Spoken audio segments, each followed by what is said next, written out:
What's up, guys? Here we are. Today's the day. So, welcome to the reading of the letter of Alexander the Great to Aristotle.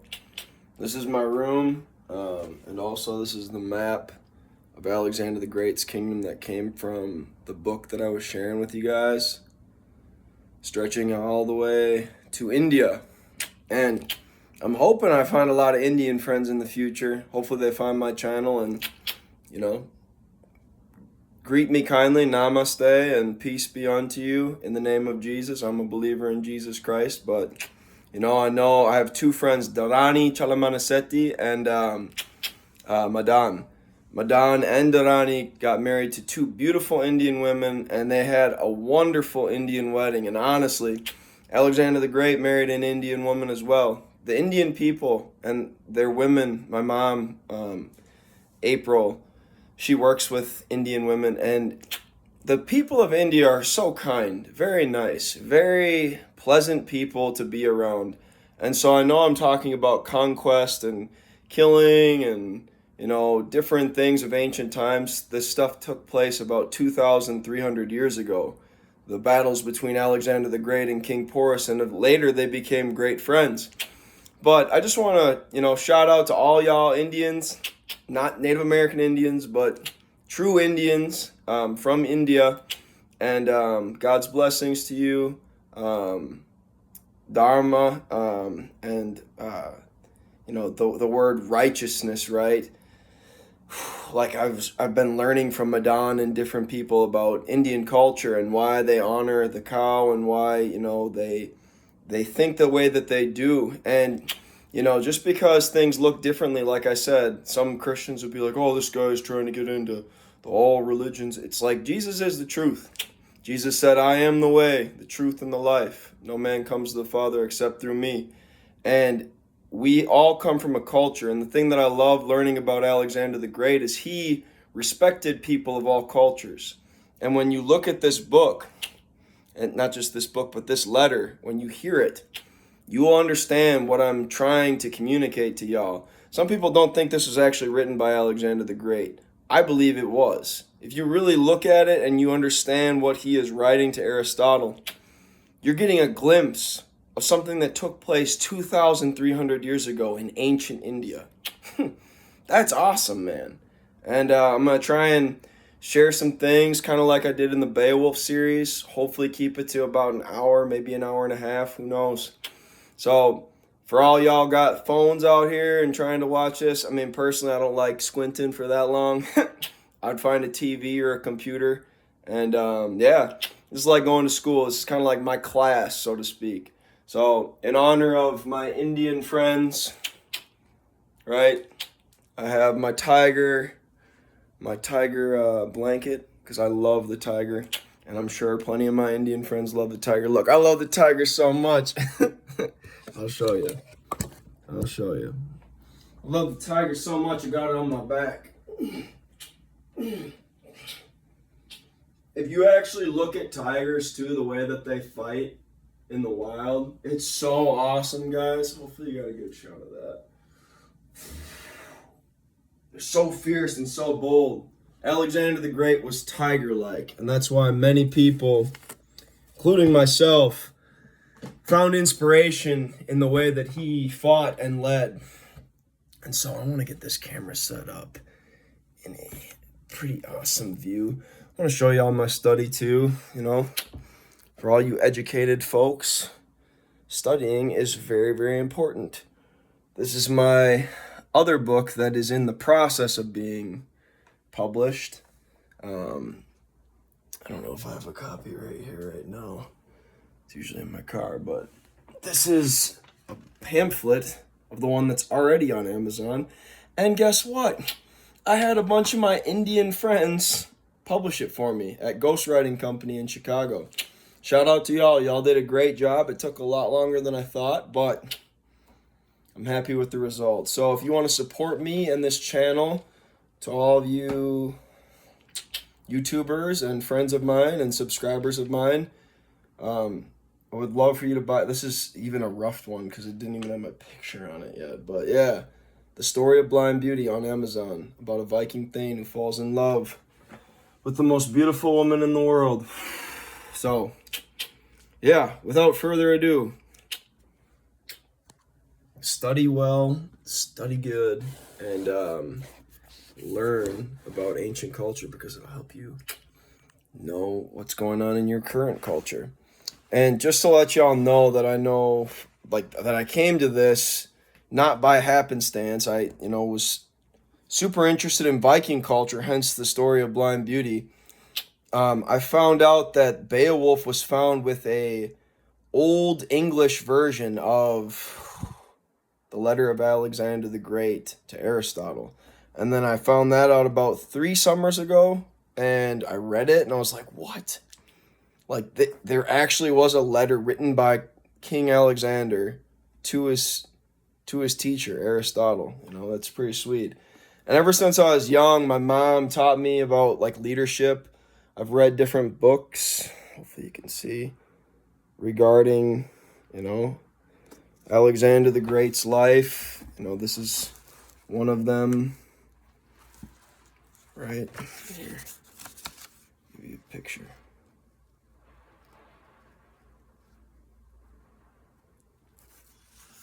So I'll set that on the letter. This is the copy of the letter. And then I also have,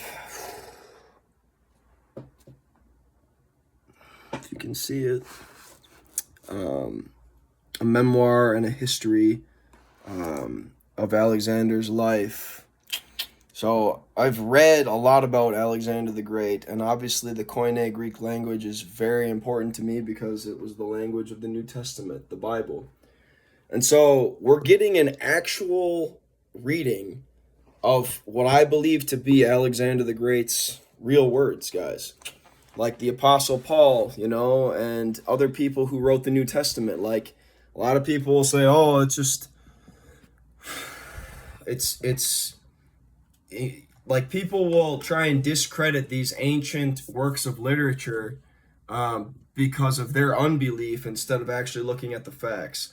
The facts are that the New Testament Bible has more copies than pretty much any other Greek text, including the letter of Alexander the Great to Aristotle and other people like him, like Homer in the Iliad and the Odyssey. So what you're getting here in this, I mean, it's a long letter, but it's not too long. I would say it's got to be something like a little bit shorter than Romans and a little bit longer than Ephesians, if you read the New Testament Bible. But it's very interesting. So this guy, Alexander the Great, had a very interesting life. And he was always in awe. Like, he was searching for things that were wonderful. And so, without further ado, at the 8-minute mark, here is the text. This is how it starts. Here is the text of the letter of Alexander, the great and renowned Macedonian king, which he composed and sent to his teacher Aristotle, concerning the composition of the great nation of India,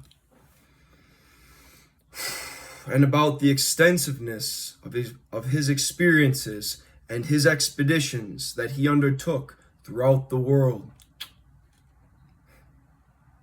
Thus, he said immediately at the very outset of the letter, I am always thinking of you, even amidst the uncertain risks of our combats, my dearest instructor.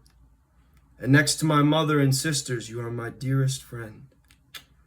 And since I knew you to be well endowed with wisdom, I thought on that account to write to you about the land of India,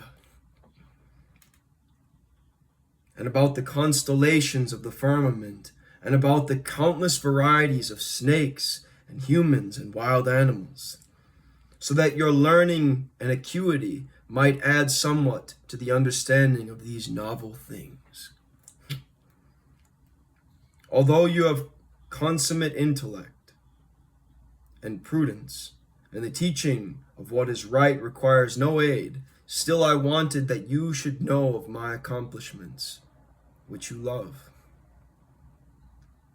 and of those things that are unseen where you are, which I saw in India in the course of numerous engagements and amidst great danger with my army of Greeks. I shall write to you and describe them. And honestly, so when Alexander wrote this, he was probably about my same age. I'm 30, y'all.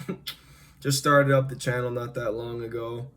And yeah, he was probably around 31, 32, maybe 33 when he wrote this. So maybe a little bit older than me, but yeah, about the same age. I shall write to you and describe them, and each of them is worth keeping specially in mind according to the manner that I observed it. I would not have believed anyone's assertion about so many miraculous things. Now I have miraculous, right? I like to define things, or I like to have words that I think are like interesting, written out and defined. And I want to ask you this question: what does it mean to be miraculous? What is a miracle? And why would Alexander use such a word to his teacher? You know, when you think about life, you either see things as just is what they are, or like it is what it is, or there's a reason to it. Why do we exist? Why is the world beautiful? Why are we here? Why do we have intellect, logic, logos, like understanding in our brains? You know, and life is a miracle. If you think about it from a biblical perspective, Jesus was a miracle. Like his very existence, right? He was born of a virgin. That's miraculous.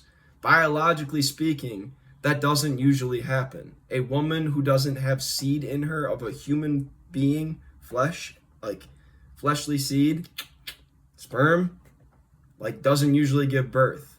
So the fact that the Holy Spirit conceived Christ in Mary, that's miraculous. And the very Christ that I'm talking about, and that eventually Alexander the Great's language that he shared with the known world became known in, right? The New Testament Bible. Like Christ is a miracle. Like Jesus is a miracle. And through the Word of God, everything that we see, like the phone, the camera, my beard, like it came from the Word of God, and God's Word is a miracle. God spoke, he said, in the beginning, let there be light. And there was light. Like God's Word is miraculous. It's powerful. Its power can be described and understood, but it must be believed in order to be realized. You know what I mean? And so I just think it's interesting that he words it that way. So many miraculous things. Everything you see in the world, if you believe that God created this world through the Logos, Jesus Christ, is a visible miracle. That's awesome, including you and me. And all these things that Alexander the Great is describing. That it could be so before I saw it with my own eyes. The world is to be wondered at. What it first produces either of good things or in turn of bad, by which it is revealed to observers. It continually produces those well-known wild animals and plants and ores of metals and amazing creatures. All which things would be, for people who witness and observe it, difficult to understand on account of the variety of their forms. But the things that come to my mind first, those I shall write you about, so that idle hearsay and shameless fabrication cannot be imputed to me. Now, you yourself know, too, that characteristic of my mind as a constant practice to confine myself to the bounds of truth and uprightness, right? Truth and uprightness. And I have described things more sparingly with words than they were done in deeds. Now, however, I hope and trust that you will understand these matters in such a way that you will not assume me to be boasting at all and dwelling on the magnitude of our struggles and combat for I would often have wished and preferred that fewer of them were so hard won. I give thanks to the Greek army, and most of all to the force of young recruits and our indomitable troop of veterans. Since they were with me in easy circumstances, and in straits they did not desert, but with patience they remained with me all along until I was named King of all kings. For these marks of distinction be glad, my dear instructor. And now I am writing about these matters jointly to you and to my mother Olympias and my sisters, since your affection ought to be shared on both sides.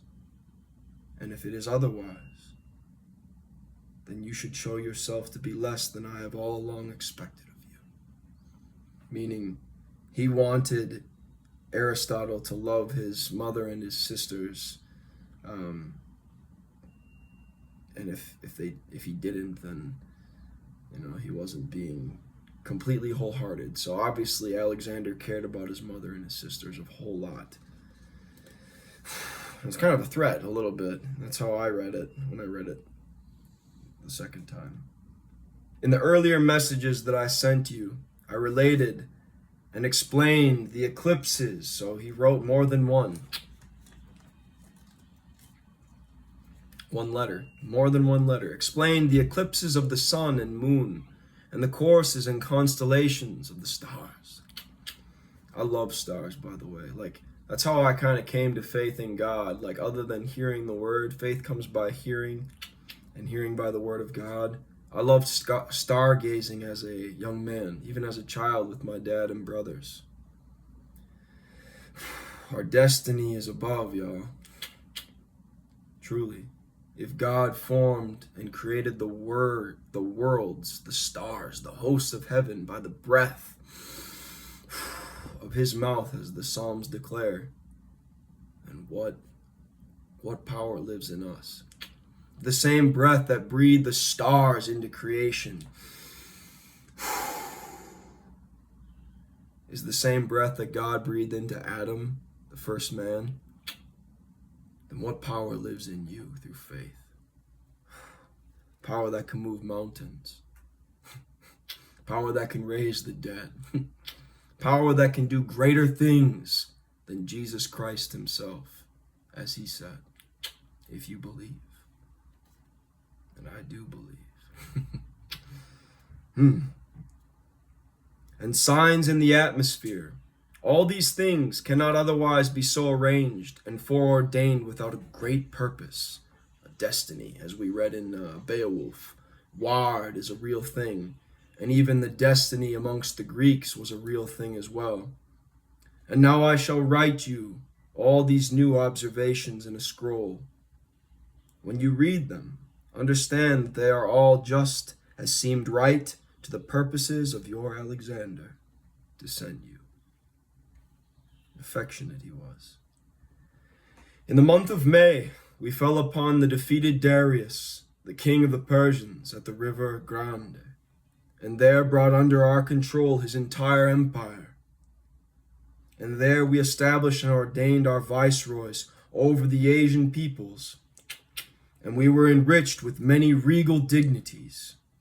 In the earlier letter I told you about that, and lest the matter thereby seem to you too repetitious to write about, I shall thus leave off and narrate those things that have since taken place there. In the month of July, during the last days of the month, we arrived in the country of India. In the place Phaeacian, maybe somebody can correct me, I don't exactly know how to say this guy's name. Phaeacian,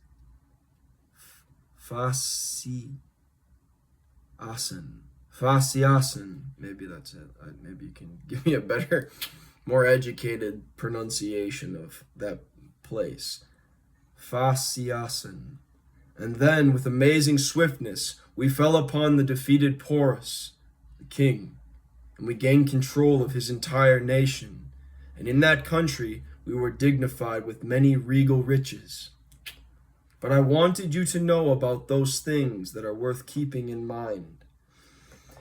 First, I shall write to you about the numberless multitude of his forces, of which there were, aside from countless infantry, 16,000 men and 800 cavalry, equipped with full battle gear. Now, put that in mind, okay? Like, I can read it to you, but, like, think about this, dude. 16,000 men. In Hastings, where I grew up, there was about 18,000 people. Imagine the whole town coming out to your football field or football game and just lining up. Like, even at our high school football games, we probably never had more than 4,000 or 5,000 people. And still, that's a lot of people. Now, like the whole town showing up for a battle, and that's just like the infantry. Then you got 800 cavalry, right? Like equipped with full battle gear. Like that's a lot. That's a big force to be reckoned with that you're facing. And there were captured 400 elephants. And on top of them stood armed archers. 400 elephants, y'all, too, on top of all that. And the elephants carried on them the turrets and platforms that the fighters in chainmail stood on. After that, we entered Porus's capital with our weapons and explored his hall and the royal palace. So he conquered the army. He fought them and won. And now he's describing going into King Porus's palace. And this is actually a really wonderful part of this letter. There were very large and firm and immovable golden columns that were immensely tall, of which we counted a quantity of 400. It's like, I don't want to say it's the Taj Mahal of the ancient world, but I'm sure King Porus was, a great king of the Indians, and 400 golden columns, that sounds like a pretty big palace. The interior walls were also golden, paneled with golden planks, the thickness of a finger. When I wished to examine these things in more detail and move further, I saw a golden vine, firm and immovable, and its branches hung among the columns. A golden vine, like grapes. I was quite amazed at that. I have that underlined. I don't know if you've ever seen gold, like real gold. Like I've been to Catholic masses, and I've seen their golden like lamps and different things that they have in like the mass. And I've seen real gold, and like when you see it, it's captivating. When you see something pretty big, like obviously of significant size, that is golden. Now, 400 golden columns, that would be more gold than I've ever seen with my own two eyes. So imagine walking into a golden palace. Like, you would be amazed, truly. Like, I still remember how brightly gold that, like, candlestick or candle was at St. Paul's Cathedral up here in Minnesota. So I'm sure he was quite amazed at all the gold of the king. There were on the vine golden leaves, and its clusters and its fruits were of crystal and emerald, in addition to which gems hung among the crystals. His women's chambers and upper galleries were all profusely decorated with the precious stones known as pearls. That's pretty cool. His women had the pearls. There's biblical connections to that too. A pearl of great price. Jesus had a parable about a pearl of great price. How upon finding it, the man sold all he had to obtain it. Must have been a very rare and beautiful pearl. I'm looking for that rare and beautiful girl as well. All right.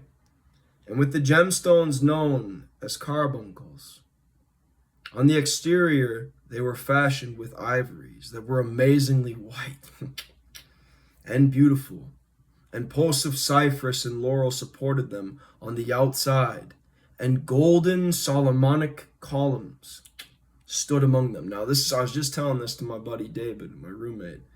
This is awesome. The fact that Alexander the Great, I'm going to get loud here because I get excited when awesome things happen. The fact that Alexander the Great wrote that specific thing to Aristotle, one, proves that like people of the 3rd century BC believed, or 4th century BC, correct me if I'm wrong, actually knew about King Solomon. If Alexander the Great King knew about Solomon's golden like columns, right, that were in the temple of God, right, or fashioned in his house, like he said, like that's where they got it from. Like that's where King Porus 700 years later got the image of golden Solomonic columns. They're called Solomonic columns. Why? Because Solomon was probably the first king who was that rich that could make golden columns in his palace and in the temple. That's awesome. That Alexander the Great, like, and he was there before, right? He was in Israel. Like, he was a learner. He was like, he's talking to his, this is basically like me writing to Michael Wise, my college professor. This would be like, dude, Michael Wise, because I love that guy. I loved him as a professor at Northwestern. He was so awesome. Like, he was the reason I'm $60,000 in debt. Honestly, I remember like first year of class at Bethel, I was like, all right, why am I here spending this money? And then I transferred my sophomore year to Northwestern, and I was like, this guy, being in his class, I'm like, this is why I went to college. This is why I spent $100,000 to sit in his Hebrew class to learn all. He knows like 25 languages, like 6 of which are dead. All right, like the dude worked on the Dead Sea Scrolls, like that kind of guy, right? Like when Alexander's writing this letter to Aristotle, he's like finding that boyhood, childhood joy of like learning. Y'all probably had that, you know, back in the day when you're in elementary school, middle school, high school, you had those classes where it's like, I love this. Like, this is like what makes me want to wake up in the morning and like learn about the world and like the unknown. So I just think it's super awesome that Alexander the Great, he like knew about Solomon's kingdom, either by actually physically being in the land of Israel or prior, from what he learned under Aristotle, and then like he wrote about it. Like he's clearly in this letter, and golden Solomonic columns stood among them, proving that like King Solomon actually existed, in my opinion. Like, and y'all can say whatever you want, like I believe, and there absolutely is physical proof in the Bible and outside of the Bible of these people that you read about in the Bible. So it's pretty sweet. Pretty awesome, man. And there were countless catches of gold inside and out, and they were abundant and of various kinds, and many jeweled vessels and crystal goblets and golden pitchers were brought forth there. Seldom did we find any silver there. Like, it sounds like he's describing Solomon's, right? In the book of Kings, if you read the Bible, right?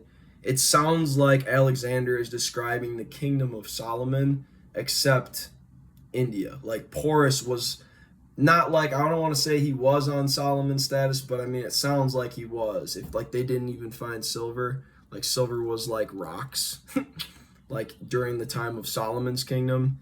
It sounds like that's how wealthy this King Porus was. And obviously, you know, I think, you know, a lot of people think that Alexander the Great was this boastful, cocky guy. And it's like, I think he's actually keeping a pretty humble perspective here. He's not like boasting about his victory. He's just describing, yeah, this is the guy we conquered. You know, it kind of shows something about the humility of dominance. You know, some of the biggest mouths out there in the fighting industry and like the fighting world, you know, that it's kind of a joke, to be honest with you. Like, I think it's kind of cool how Alexander had wisdom along with his dominance and humility as well. You know, pride goes before the fall is how the Bible puts it. So yeah, I just kind of want to let that be what it is. So, after I had all these things under my control, I desired to see the interior of India. I then entered the region, Caspia, with my entire army. There was the most fertile soil of the country, and I was quite amazed at the productivity of the earth. And exulting inwardly, I wanted to explore those regions in even greater detail, like excited to see it. Like I was on a long journey. I don't think I've told this to many people yet on my YouTube channel. I got to take a 40-day vacation pretty much. I drove from Minnesota all the way out west. Like I went for like 7 days in the Black Hills, about 7 days in Yellowstone, about 2 days in the state of Washington, or three. And then I went south into the Redwoods, down the coast of California, through like Oregon and California. Picked up a hitchhiker, Joel, if you find this channel. Joel, he was with me for 2 days, man. That guy was fun to hang out with. He was walking in the middle of Oregon. I'm like, dude, he's got his thumb up. I'm like, all right, Jesus, you want me to help that guy out, don't you? So I did. He was with me for 2 days and got him about halfway to Sacramento. I wasn't where I was going. I was trying to go down Highway 1, but the fire stopped me, so I had to go around.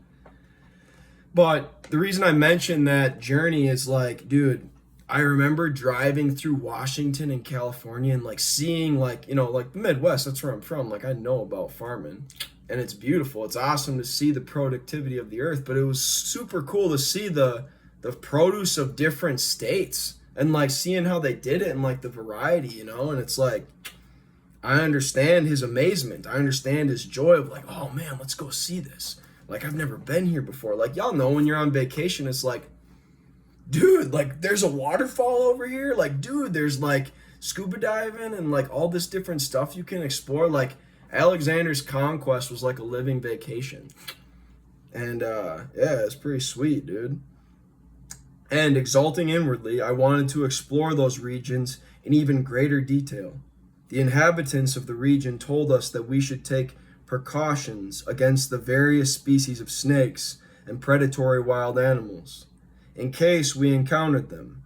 An abundance of them lived in these hills and dales and in jungles and in plains, and they concealed themselves in gaps in the rocks. Predatory wild animals, I have that underlined, and snakes. Now, we're going to get into some pretty interesting stuff. You guys know what I think about Beowulf and the dragon and the giants. Like, Alexander is going to describe two creatures that, to me, in my understanding of things, do not exist in today's world, but they did in his time.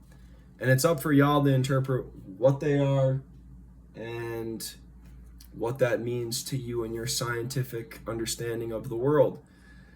Personally, obviously, I believe in God. And, wow, somebody's honking that horn outside. I love having my window open, but hopefully that doesn't annoy y'all. So, yeah, like, I believe that God created the world in 6 days, and on the seventh day he rested. The Hebrew word that my professor, Dr. Michael Wise, taught me in Hebrew class was yom. It's the Hebrew word for day. Now, in the New Testament and also in the Old Testament, a day is like 1,000 years to the Lord, and 1,000 years is like a day. And we obviously know through what God gave to Moses as one face-to-face with a friend in the tent of meeting when he wrote the first 5 books of the Bible, that the first 3 chapters of Genesis are written poetically because God himself is a poet and he's a beautiful creator. And so for some people, they look at the universe and they say it's millions of, or not just millions, it's billions of years old, or eons, or, like who can actually say how old the world is? Like they make fun of us Christians for saying it's like 6,000 or 7,000 years, young earth theory. But it's like, to me, God is mysterious. And can God create things with the eternal qualities that he himself has? Absolutely. If you test a rock and it dates to millions of years old or whatever, and God himself is ageless, meaning he's lived forever, right? Think about it. Alpha and Omega, right? The Greek letters, the beginning and the end. He has no beginning, right? He is the beginning. Like we're talking about the eternal being, God, the aseity of God. My roommate, we talked about that back when I was in college. What does it mean that God is ase? He needs nothing. He is everything. And to think about the term that the Bible uses to describe him. He is the Ancient of Days. Man, like, it's amazing to think about, you know? And so, yeah, you guys can get into that debate. I know Bill Nye and Ken Ham had that whole discussion, and y'all can watch that, but you're getting my perspective. I'm not giving you a, yes, it's just 6,000 or 7,000 years old. Like, we have a biblical timeline, and maybe I'll show you that actually at a later day. I'm going to get up and show you it right now, just that I have it. Maybe I can put it up here for you, but this is C.P. Adams' time chart of human history, and it is definitely worth a look if you're a biblical scholar, if you're just a person in general that loves to know more about history. Give that thing a look. Like, look online, and I could potentially do a video and show you the biblical timeline that we're talking about here between Adam and modern day, you know? And so, yeah, like, personally, like, I believe that God created this universe and that he is the highest form of reality. Now, does that mean that, like, the earth and the universe is only 6,000 or 7,000 years old? Yom's old days, not Yom's, but you know what I mean? Like, is a day, you know? If a day is like 1,000 years to the Lord and 1,000 years is like a day, there's some deep meaning in that.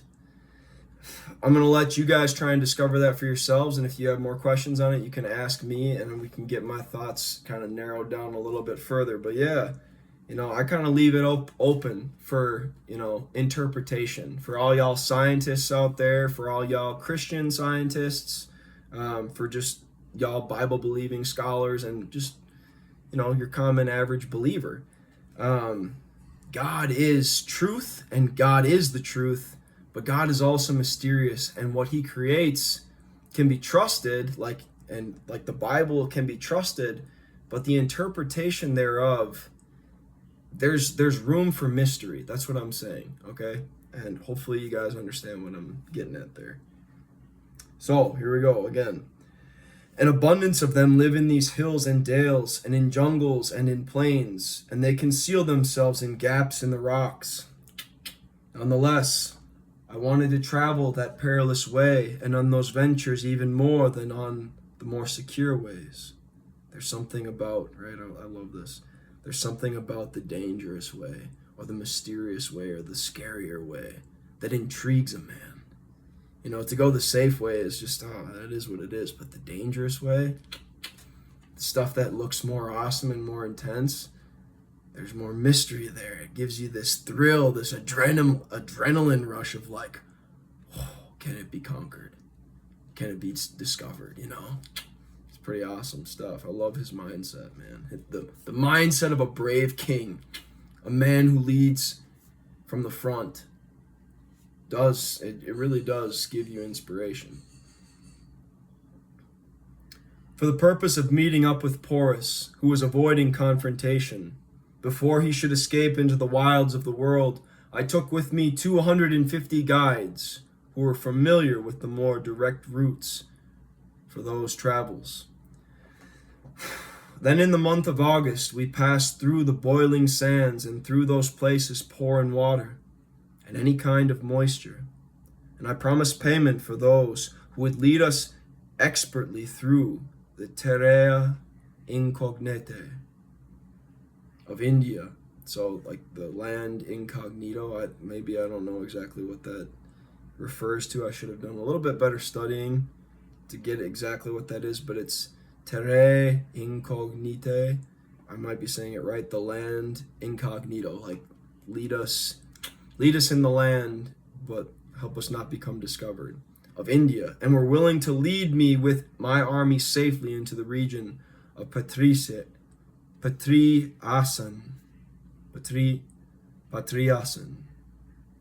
And most of all, I wanted them to bring me to those obscure makers of fine cloth, who amazingly spun thread from a certain species of tree, and from its leaves, and from the fleecy growth of the tree. That's true, I think, even today. India is very colorful, and the people who, are from India, they dress in beautiful colored cloths. You can see it in Bollywood and all that, and on the beautiful women there. So, yeah.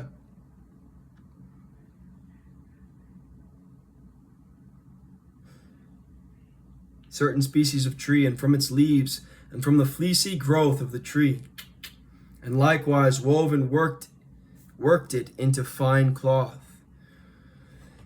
But they, the natives, aimed more to cultivate our enemy's goodwill than ours, since they led us through those regions in which the intolerable species of snakes and ferocious wild animals were. Then I perceived and understood from my own part that these difficulties were befalling me because I had abandoned and ignored the profitable advice of my friends. Listen to those who love you and are actually trustworthy. And listen to those people who misadvised me that I should go that way. Then I enjoined my officers and commanded that they arm themselves with their weapons and set out with the army. And likewise my veterans and my officers and my entire army, since they had seized a large quantity of gold and precious stones, transported and brought it with them, because they suspected and feared that if they had left it behind, their enemies would get hold of it by stealth and carry it away. And my officers and likewise all my veterans were so very enriched that only with difficulty could they carry off and bring along the entire burden of gold. Likewise, there was no small encumbrance of weapons, since I had ordered that all the weapons of my officers and of all my veterans and army be embellished with gold plate.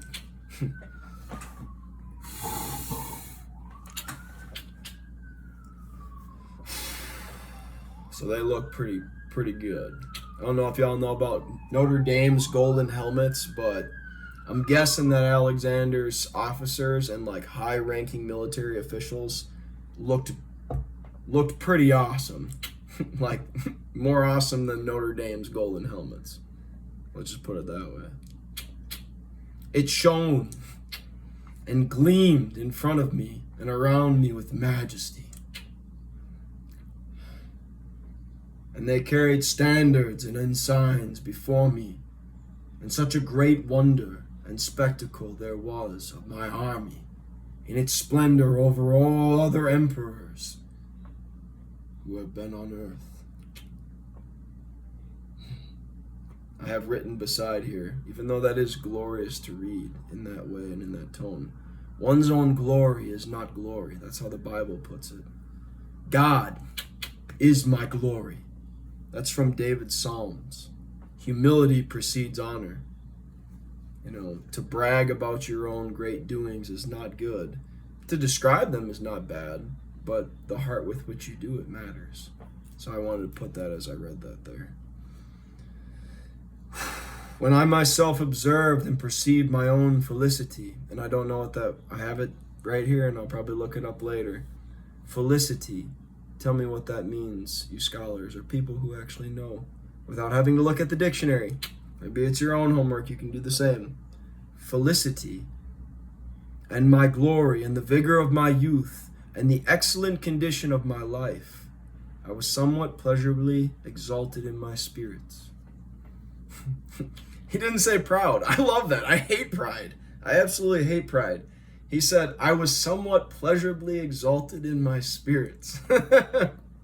What a way to say I was pumped, dude. Look at, this is awesome, man.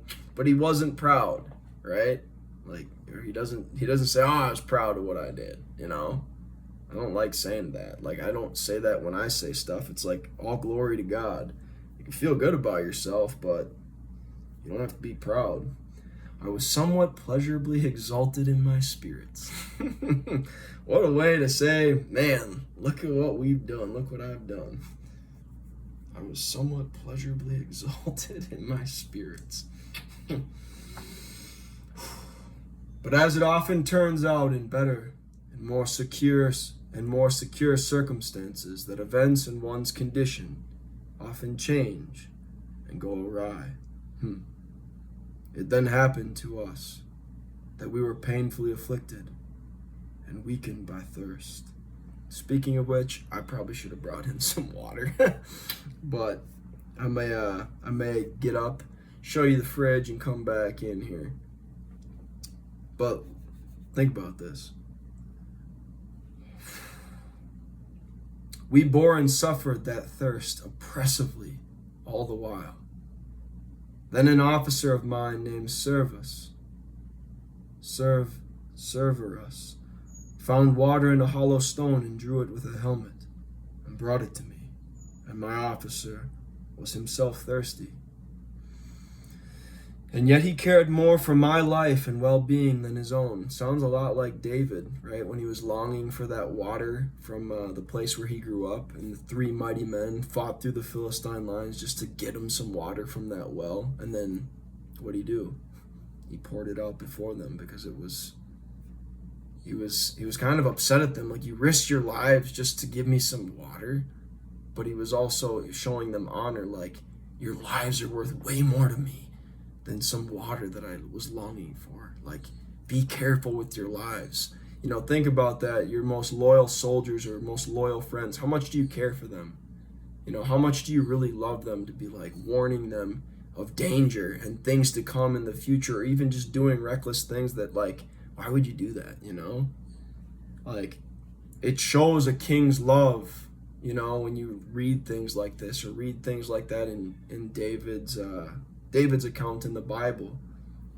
These kings, a good king, cares for his soldiers, cares for his friends. And obviously Alexander cared greatly for them as well. When he brought that water to me, as I said before, I called my veterans and all my recruits together, and then in the sight of them all, I poured it on the ground. He may have actually learned that from David, by the way. Like, this is kind of revelation to me as I'm filming. Like, who thinks of, like, pouring out water when you're dying of thirst, you know? And, like, David did that. He wasn't dying of thirst. He was showing them honor as they were showing him honor.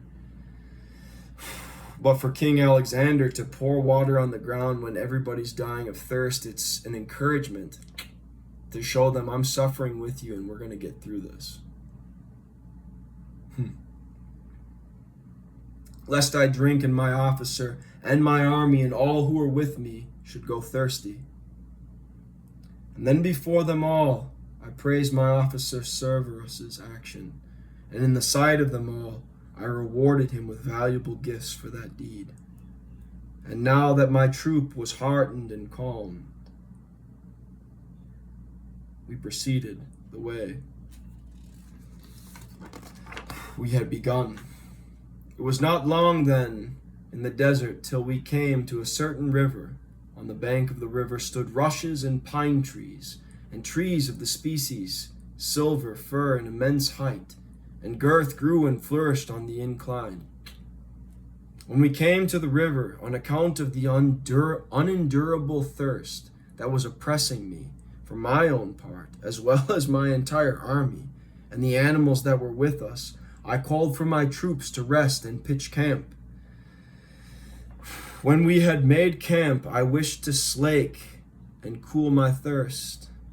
When I tasted the water, it was more bitter and acrid to drink than any other I had ever tasted, and neither could any human drink it, nor could any animal consume it.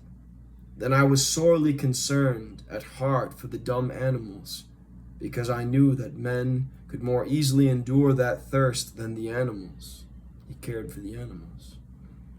There was a great multitude of 4-footed animals with me, and a great multitude of elephants that carried and transported the gold, 1,000 of immense size. So he conquered 400 elephants, but he had in his caravan 1,000 elephants, dude. Like, that guy had a lot of people to take care of. Like, as a conqueror, like, especially, like, of, you know, his magnitude, to have 1,000 elephants in your caravan, I mean, That's like stop and go traffic in like heyday Minnesota, except way more. You know what I mean? Like that's a lot. Like think about how much water an elephant will drink in a day or a week. You know, 1,000 of immense size, and 2,400 horses. That's a lot of horses too. Excluding the cavalry, which were his like, you know, most. He called them the beloveds, I'm pretty sure. Like, and I think they had over like 1,000 or 2,000, so maybe even 5,000 horses he had in his caravan, and 20,000 infantry. So that's like 4,000 more than Porus had. 20,000 Greek infantrymen. It's more than once was the city of Hastings, dude. And like all like soldiers, men of war. Like, that's a lot of men, dude. It's a lot of guys. A lot of soldiers, a lot of troops, a lot of warriors. Then there were 2,500 mules that transported the packs, and 30,000 pack horses. What the? That's a lot, dude. 30,000 pack horses and oxen that carried wheat. 2,000 camels. Dude, it sounds like Job, you know what I mean? Except like maybe thousands of years later. 2,000 camels, 500 cattle that were made into food daily. They just had cattle drivers to feed the whole army, to feed everybody that was following them. 500 of them. Imagine slaughtering like 5 oxes a day just to feed your whole army. It's pretty sweet, dude. That's cool. It's cool to just imagine like the grandeur and like magnitude of like the caravan of Alexander the Great. And obviously as you keep conquering, you keep getting bigger and bigger. Like, all right, let's go with the winner. You don't follow losers, right? Like you go with the winner. Like you conquered King, you know, Darius, and like you took over his whole land, then you conquered like Israel and the promised land, and then you conquered Egypt. Like you just keep getting people and resources, and like it just keeps growing as a winner. Like it's kind of cool. All these right, so that were made into daily food. There was an untold number in addition to that of horses and of mules and of camels and of elephants.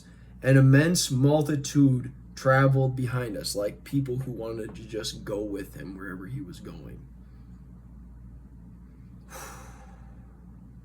An immense multitude traveled behind us. All these were oppressed and weakened by unendurable thirst. The men then sometimes licked the iron implements. Sometimes they tasted oil, thereby cooled the harsh thirst. Some men then in their need consumed the liquid from their private parts. Like they drank their piss. They were that thirsty. I'm not that thirsty. I could probably do this whole video without getting a drink, but I probably will get up and get a drink once y'all, get to the place here that, hopefully we'll get to. The matter was disturbing to me on 2 counts. The first in regard to my own need and that of my troops. They're drinking piss. Like if I was him, right? I'd be like, people are drinking piss right now. We gotta find water. Like, who's the guide here? Like, where's the freaking water in India? Like, who's drinking piss? I ain't drinking piss. Like, I poured the water out on the ground as like, hey, we're gonna get through this, but come on now. Like, all right, we need to find some water. I ain't drinking my own piss. Let's go. Like, that's how I kind of would. That's my country boy Alexander James Weiss modern version interpretation of ancient King Alexander's thoughts on some men in their need consume the liquid from their private parts. Like, what the? Oh man, I don't know if they had the LOL version in ancient scrolls, but that kind of gives me one of those moments. The matter was disturbing to me on 2 counts. The first in regard to my own need and that of my troops. Then I directed everyone to equip himself with his weapons and set out.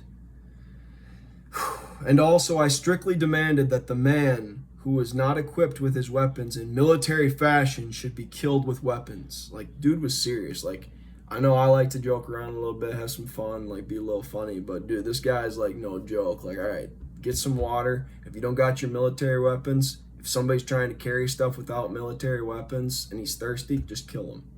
Like, this ain't no joke. We're trying to get to water. Like, buck up. You know what I mean? So, yeah. Imagine, like, being thirsty and, like, having to follow this guy. Otherwise, you're going to die. Like, he was a king that also had supreme rule. Like, you're a soldier, you carry your weapons. If you're thirsty, don't come crying to me. You'll get killed. Like, get your weapons and let's get to water. That's kind of what I see in this letter. They wondered very much why they had to bear the weight and bulk of the weapons in so great thirst, where no enemy was to be seen. However, I knew that our direction and route were through those regions and places in which the habitat of various species of snakes and ferocious wild animals, and we were so ignorant of and unfamiliar with that region that some trouble might therefore overtake us suddenly. So it's like, don't abandon your weapons. We're in some pretty tough spots. Like, just keep suffering and we're gonna get through this. So he had foresight. A good king and a wise warrior has foresight. You know, like, doesn't matter if somebody's complaining. It's like, if your baby, right, this here's a parenting moment. If your little children are like complaining about something stupid and you know it ain't good for them to be complaining about it, or like abandoning, what do you do as a parent? You tell them to buck up, or you whoop their ass and you get them on track, because danger could be ahead. You know what I mean? Like that's kind of what he's doing with his soldiers and like the people that are following him. Then we proceeded along the river bank. When it was the 8th hour of the day, we came to a certain town. The town was built on an island in the middle of the river. The town was made up and constructed of the reeds and species of trees that grew on the river bank, and which we have already written about and described. Then we looked and noticed a few half-naked Indian people living in the town. When they saw us, they immediately concealed themselves furtively in their houses. I desired to get a close look at those people then, so that they could direct us to fresh and sweet water. Since we waited a long time and no one was willing to come to us, I had a few arrows launched into the town, so that if they would not come out to us willingly, they should out of necessity, for fear of a fight. Then they were all the more afraid and hid themselves more securely. Then I had 200 of my officers from the Greek army equip themselves with light weapons, and they set out for the town by swimming, and swam over across the river to the island. When they had swum a quarter of the river, a certain grisly circumstance overtook them. It was a multitude of water monsters, large and fiercer in appearance than the elephants, sank the men to the river bed and between the waves. Now, he's either describing alligators or crocodiles, right? Or something even bigger, right? Like, you know, in Beowulf, you know, there's descriptions of water monsters as well. Like, people scientifically could, you know, there might be 3. This is something I was thinking about, like crocodiles, ... But if they're bigger than the elephants, like, to my, like, open eyes, a crocodile is not the size of an elephant. And even if I'd never seen a crocodile before, and all of a sudden my dudes are like swimming out to this island, right? And like they're just being taken under by the water, right? By big crocs, right? Like, he may be mistaking what he's seeing, but to me, if he's saying that they're bigger, right, than elephants, they weren't hippos, and they probably weren't crocs. So you tell me, Like, your guess is as good as mine on that one. Monsters, larger and fiercer in appearance than the elephants, sank the men to the riverbed and between the waves of the water, and with their mouths they lacerated and bloodied them, and thus carried all of them off, so that none of us knew where any of them had gone. Then I was extremely angry with my guides, who had led us into such jeopardy. I ordered that 150 of them be tossed into the river, and as soon as they were in it, the water monsters were ready and tore them apart the way that they had done the others. And the water monsters swarmed in the river as thick as ants. Now, I'm pretty sure that some ancient crocs, like, got bigger than the modern crocs do. But again, like I said, I don't know many crocodiles that are bigger than an elephant. Maybe exaggerated, maybe not. If it's your first time seeing a crocodile, and especially in that way, like eating your dudes that are trying to swim out to this island, like, you're gonna be like, what the hell? Like, or what the Hades? You know what I mean? Like, you'd be upset. You'd be, like he said, extremely angry. There was such a countless number of them. Then I directed that my trumpets be blown and that the troops depart, when it was the 11th hour of the day, and we set out.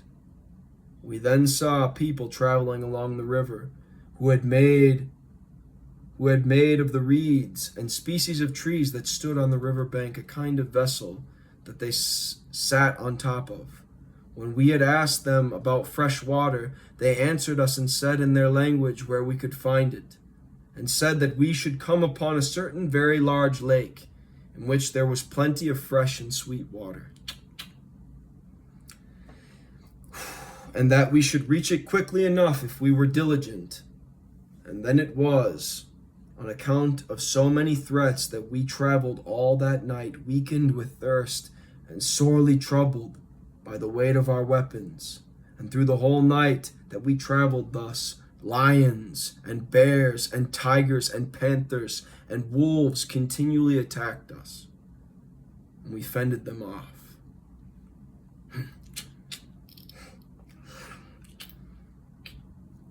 Then the next day, when it was the 8th hour of the day, we arrived at the lake that we had been told about. It was hemmed about with jungle the breadth of a mile, but there was a path to the water. I reveled in that sweet and fresh water. By the way, I'll be back. Well, maybe I can show you.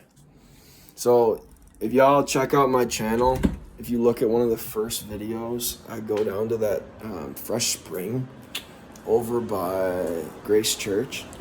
It's a spring that this guy, this farmer, Miller Spring, he made this way back in, like, I think it was like the 1800s. But yeah, this is fresh spring water. It's so sweet, dude. It's like actually really tasty. You can taste the difference. Pure water from a fresh Minnesota spring. So, just as King Alexander reveled in that sweet and fresh water, so I will revel in this as well. Hour in. That's probably going to be 2 hours. Maybe a little more.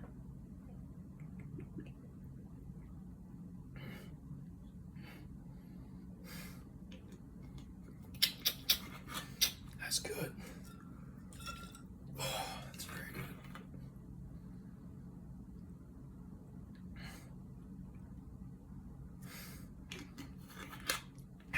Refreshing.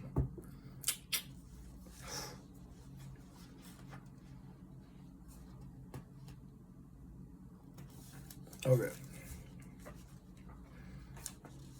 And then as soon as I had slaked my thirst, and then my whole troop theirs,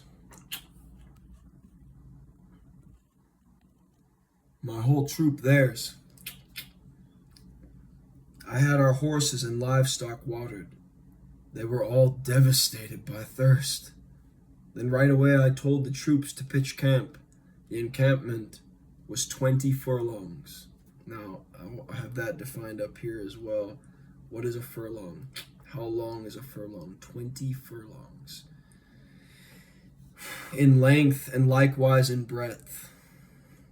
After they had made camp, I ordered that the groves be cut and the jungle felled, so that it would be easier for the men to get to the water source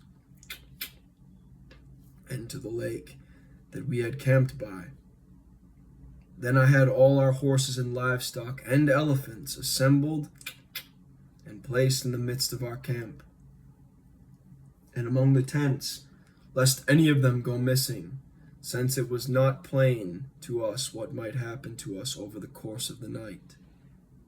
And then I ordered also that fires be kindled from the wood that we had felled, that had been felled actually today. That's what I was doing with my boss. We were cleaning up felled trees. His neighbor cut down 4 of them.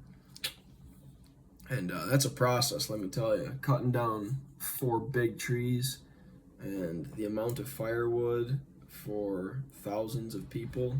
It's pretty interesting. You'll hear about it right here. It took us about a day, you know. It didn't even take us that long, especially if you have that many people.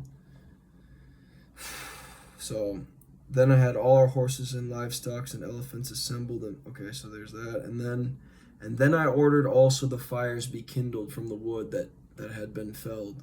The troops that were with me did so, and there they kindled 1,500 fires. It was lit, dude. It was lit.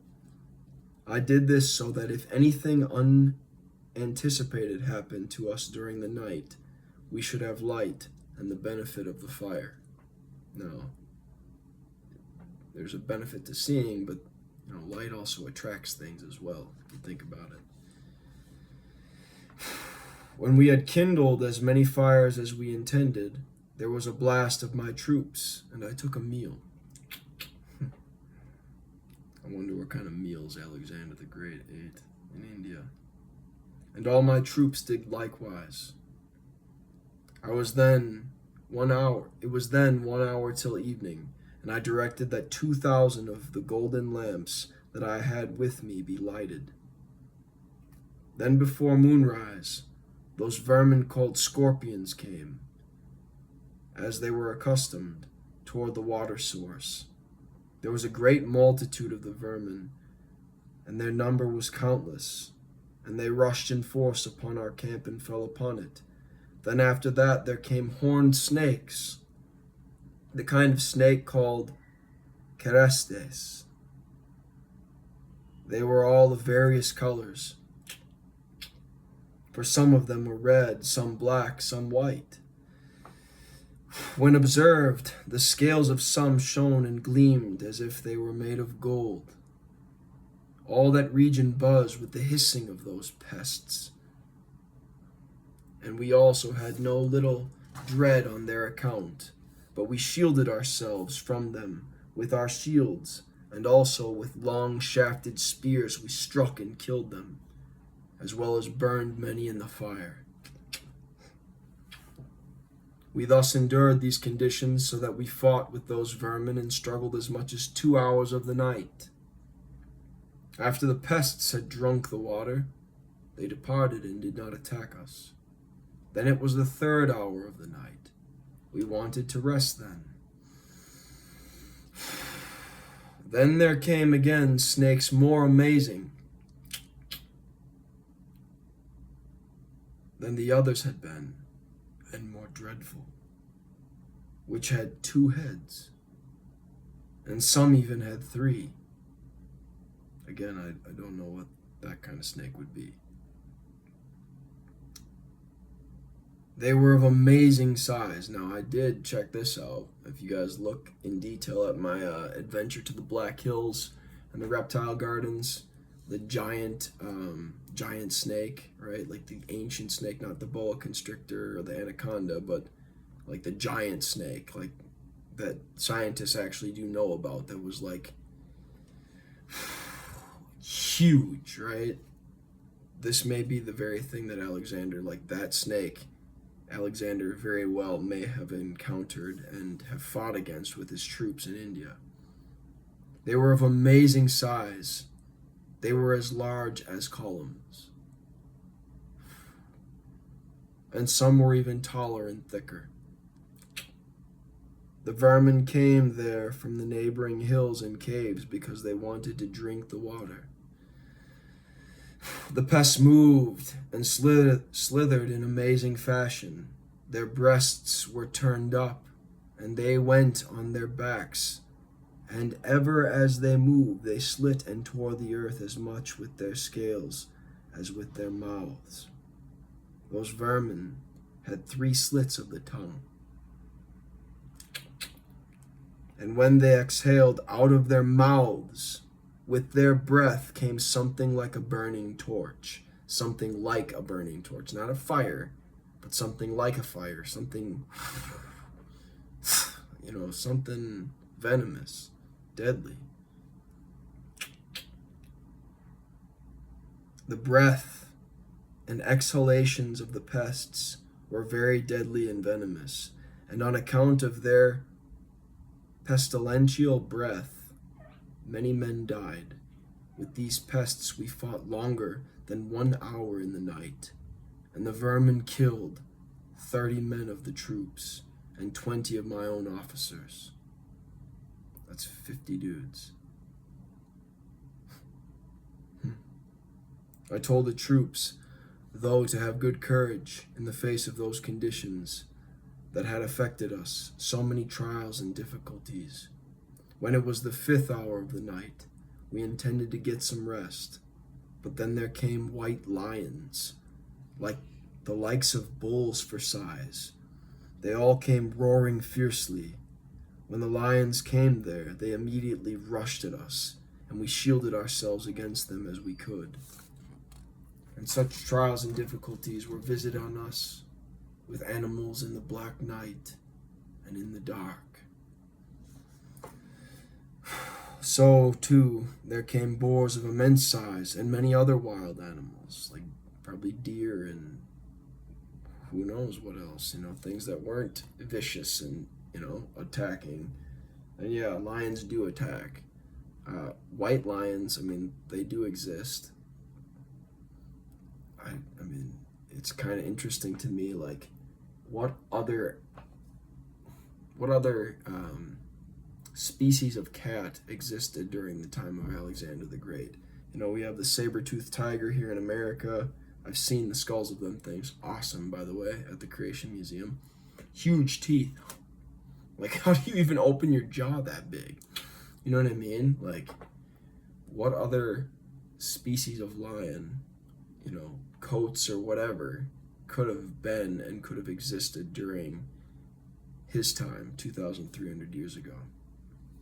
Even the Eurasian tiger, the shaggy tiger, that was killed off like 50, 60 years ago. It just makes you think. Y'all need to think critically about what you read and what you discover in this known world. So it's kind of where I'm going to have you be at. Some of these things may sound unbelievable to you. To me, they're not. So figure it out. And many other wild animals, and also tigers kept us busy there during the night. Likewise, there came bats that were the likes of doves for size, and they struck us in the face and plucked out our hair. The bats also had teeth like humans, and with them they wounded and lacerated the men. I understand, you got that many troops in a jungle, you're gonna encounter some creatures. And yeah, it's not necessarily gonna be fun. In addition to the other trials and afflictions that happened to us, there came suddenly a certain very large animal. Now this is, written right here, Triceratops ... And I think it's something like Orthodontis or something. I actually looked into the Greek word. You guys can do your own study on it. I'm trying to be quiet because I think David's trying to go to sleep. But I want to get through this and be respectful and Yeah. A certain very large animal, greater than any of the others. That animal had 3 horns on its forehead, right? Triceratops.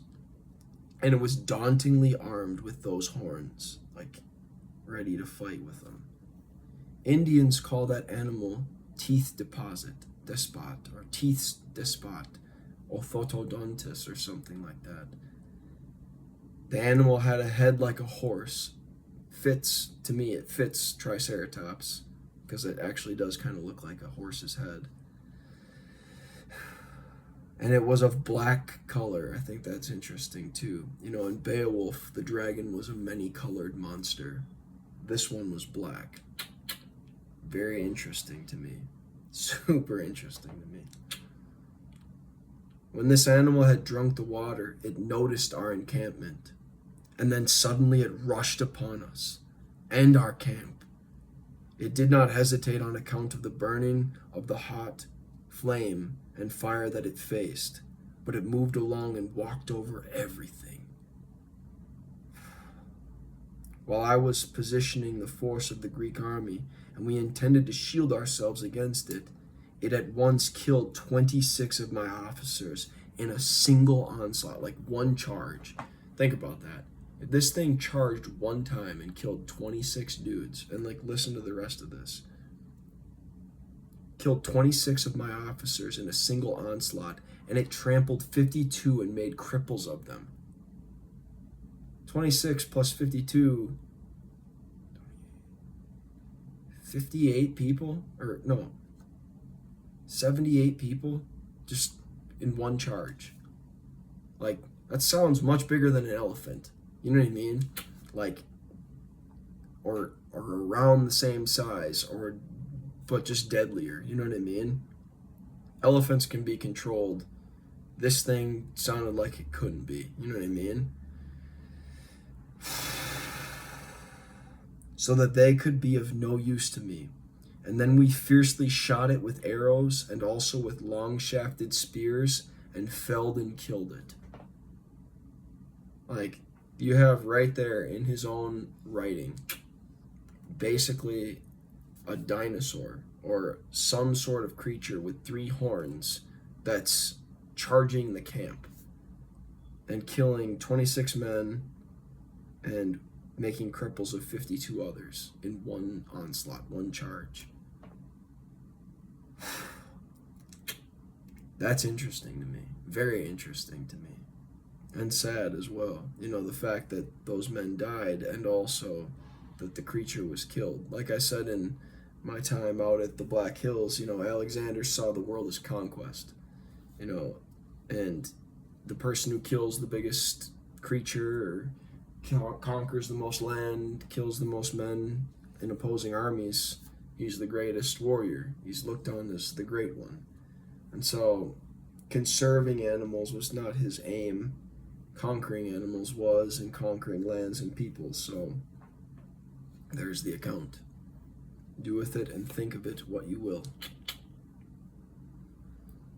When it was before daybreak, a poisonous vapor appeared of white color, and also marked here and there by whorls. And many men died on account of the poisonous odor with the noxious vapor wherever such appeared. That's kind of mysterious to me too. Then there came also Indian mice into the army, similar to foxes and of their size, which bite and wound our livestock. And many died on account of their wounds.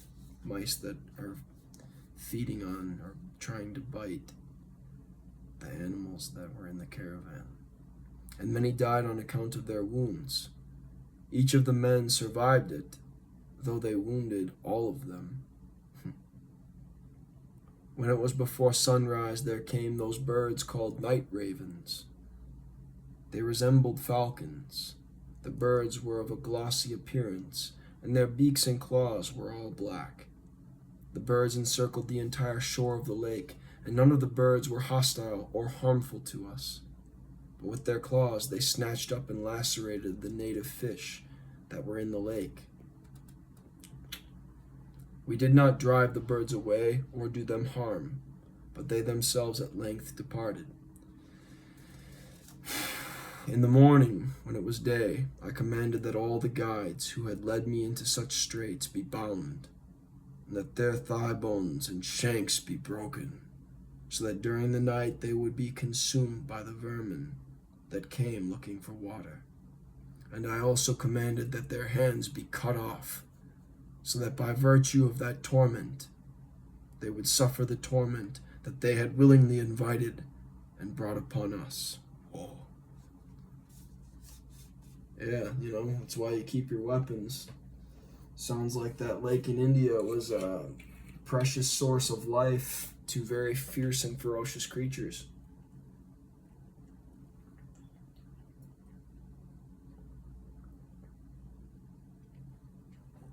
And Alexander's army and Alexander himself overcame it. Good thing they kept their weapons, huh?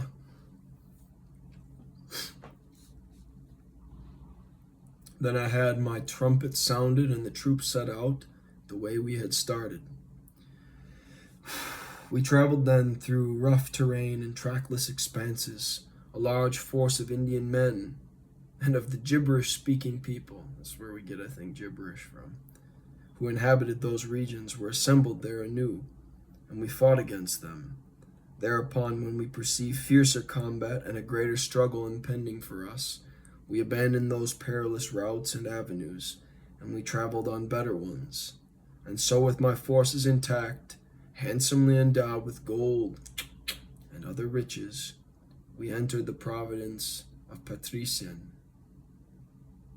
And there they received us graciously and gladly. Thereafter, when we departed from the province of Patrician, we came to the frontiers of the Medes and Persians. There again we had pitched battles. In 20 days I was encamped with my troops opposite them. After we had departed from there, it was the space of 7 nights till we came to the region and to the place where King Porus had encamped with his forces, and he trusted more in the defenses of the region than in his fighting ability and prowess. Then he desired to be acquainted with me and my officers. When he had heard of and received intelligence from travelers about my camp, I was told then that he desired to be acquainted with me and my corpse. I then put aside my royal robes and dressed myself in rough clothing and humble garb, as if I were a plebeian man, and I had need of food and wine.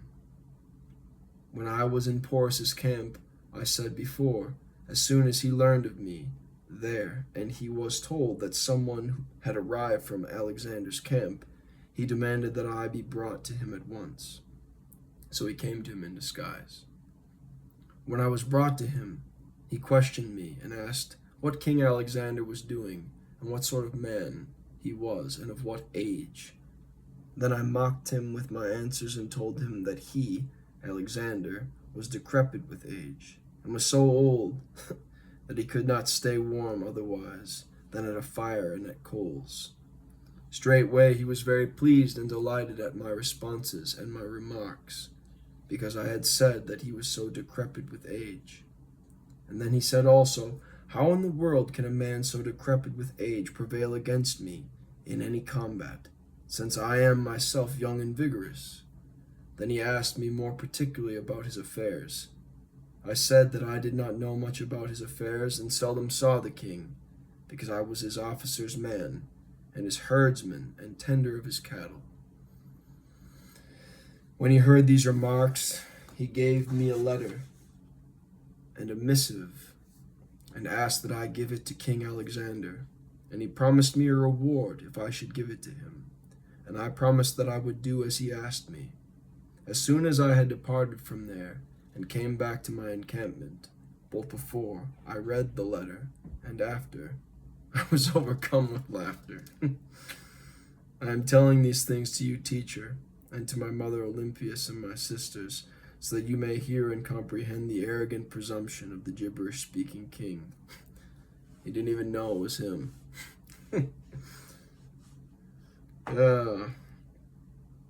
You know, that reminds me of David when he was faking like he was a madman. It actually is funny. Like, and it was probably very funny to Alexander to trick his his opponent, his enemy, but eventually his friend. When David was before the king, right? I think of the Philistines, he feigned madness. Like he pretended to be retarded, dude. Like crazy.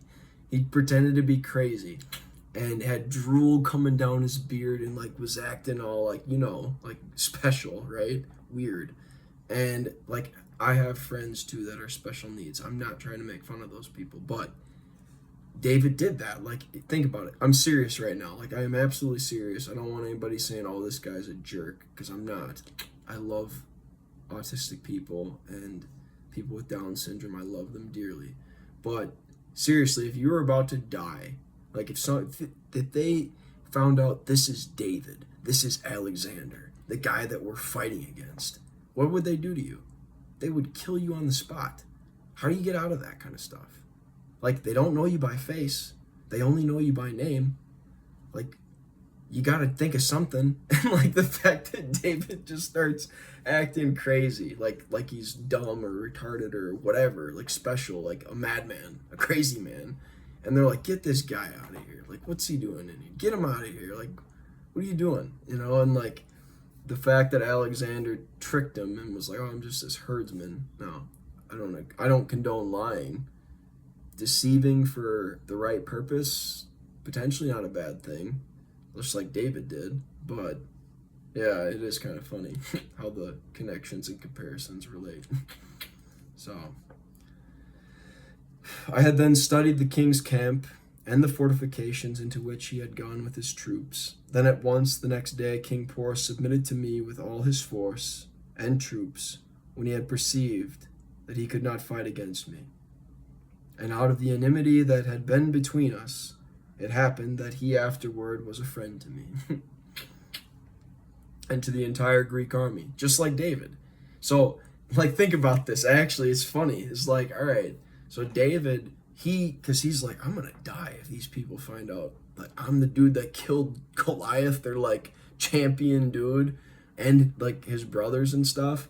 And then somehow it's like, wait, that crazy dude that was like acting all stupid and retarded is like, that was David.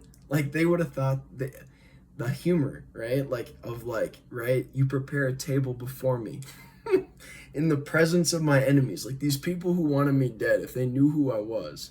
And then after, eventually again, like, David got back in the camp of the Philistines and they found out, dude, that's the guy. Like, that's him. Like, it's gotta be him.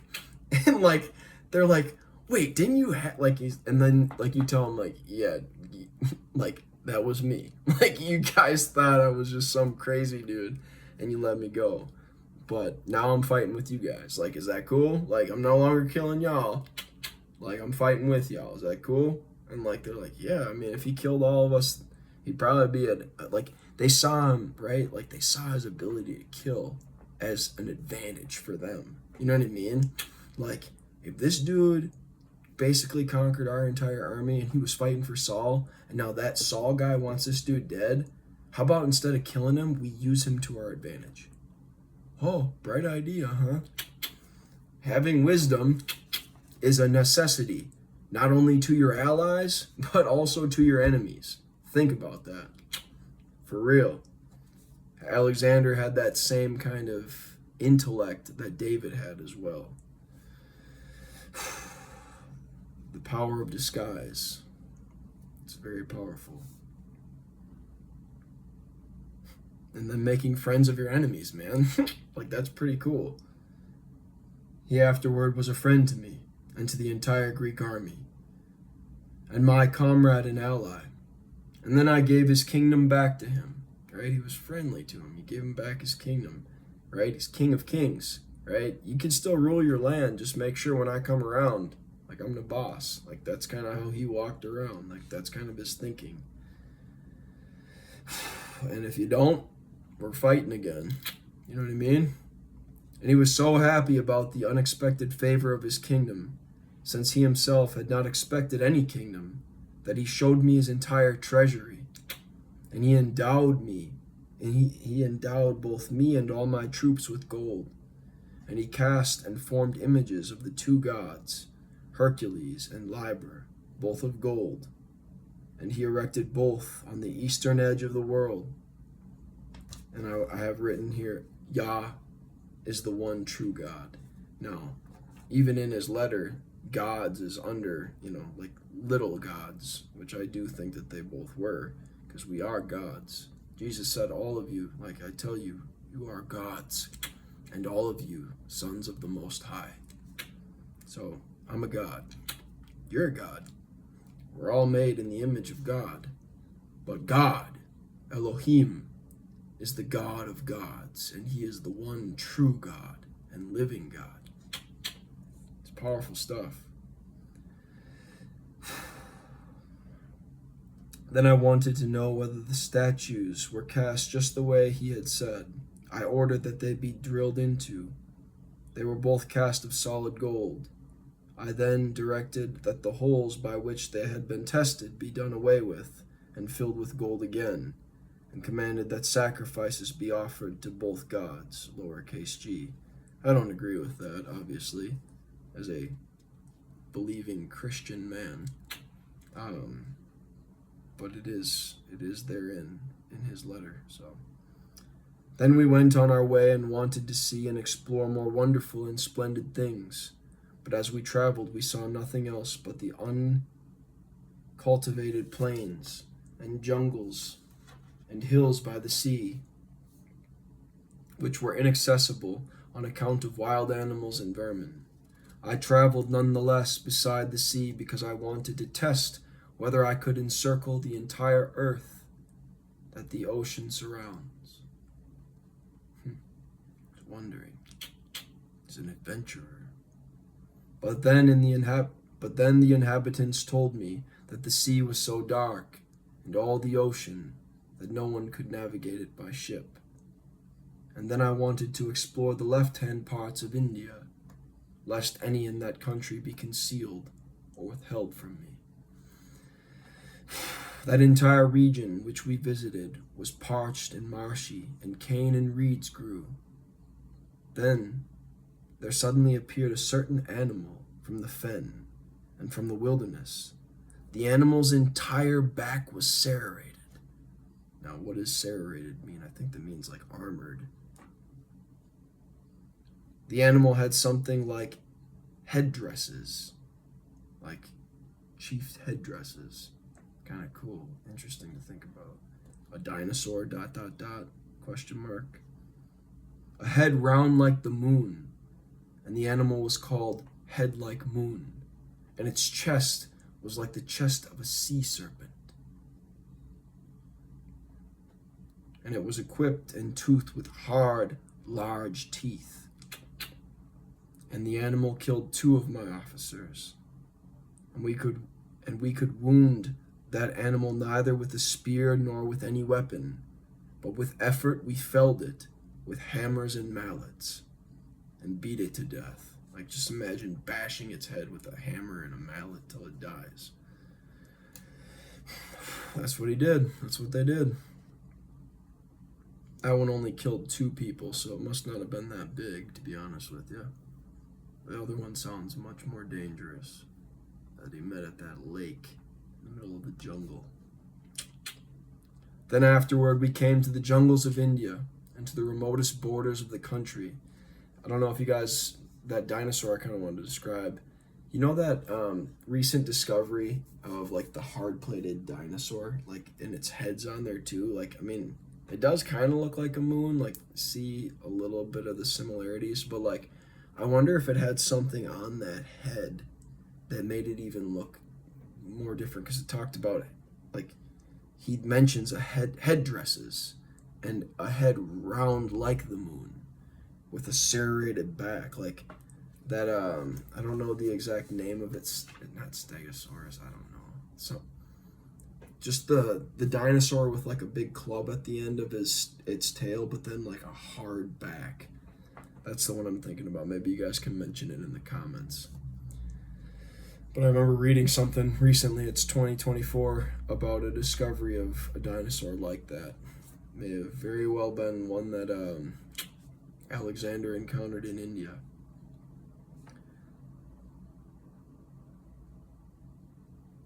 Then afterward, we came to the jungles of India and to the remotest borders of the country, and I directed the troops then to make camp there by the river called Biswikman. The encampment was 50 furlongs in length, and likewise in breadth, 50 and 50. Still need to know how long a furlong is. I think I once knew it, but I don't know now. We wanted then to sit down to our dinner. It was the 11th hour of the day. Then suddenly word came that we were to go for our weapons and grab them. And it was a dire necessity that we protect ourselves. We did so, seized our weapons as we were told. There came then a vast herd of elephants out of the jungle, an immense army of the beasts. They had come there for the purpose of attacking our camp. I then immediately ordered that the horses be prepared and the cavalry mount them, and I ordered that a large herd of swine be taken and driven by cavalry toward the elephants, because I knew that swine were noxious to those animals, and their grunting could frighten them. And then as soon as the elephants saw the swine, they were abashed, and immediately departed into the jungle. So the swine scared the elephants back into the jungle. It's a wise thing for him to do. Lead swine in front of the horses towards the elephants. Stampede of elephants. And that night we camped safely in that encampment. And I had it reinforced with fortifications so that neither animals nor other annoyances could visit us. When it was daylight on the next day, we traveled to another province of India. Then we came into a certain large plain. There we saw shaggy women. I don't know if y'all will get this reference, but Austin Powers, LOL, the Squatch Clan. Who knows, dude? Question mark. I thought Austin Powers, and specifically Mike Myers from Shrek, was hilarious. When I was watching him growing up, I thought he was a funny dude. But shall we shag now or shag later, baby? But the fact that in his letter he mentions, there we saw shaggy women and men. They were as shaggy and hairy as wild animals. Sounds like Squatch Clan. That's what I got written. But dude, for real, like, what do you do about this? What do you think? They were 9 feet tall. That's what he has written here. And the people were naked, and they did not bother with clothing. Indians call those people fish fawns, and they swept up the whales from the nearby rivers and lakes and ate them and lived on them, and afterward drank the water. So they eat fish, and actually, dude, fish does make you like stronger, grows. Like, I think people who have a diet of fish, I don't necessarily want to say they grow taller, but like there's something to that. Eating fish is good for you, really good for you. And they swept up and drank the water. When I wished to see and examine them more closely, they fled abruptly into the water and hid themselves in gaps in the rocks. After that, we saw among the groves and trees a large group of cynocephali. I don't even know what that is. Like, it's a big question mark that I still have to look into. I wish I would have done that before the video, but you guys can discover it along with me. Instead of me just telling y'all, there's stuff to discover in this world. Cynocephali, which came with the intention of wounding us. And when we shot at them with arrows and immediately drove them off, they went back into the jungle. I was kind of thinking that it might be like a monkey or something. And like, seriously, like Squatch people. Yeah, I don't know, man. Like, it's interesting sight for sure. And when we shot at them with arrows and immediately drove them off, they went back into the jungle. Afterward we traveled into the wastes of India, and we saw nothing there of a marvelous or memorable nature. And then we went back to the region of Phasaisen,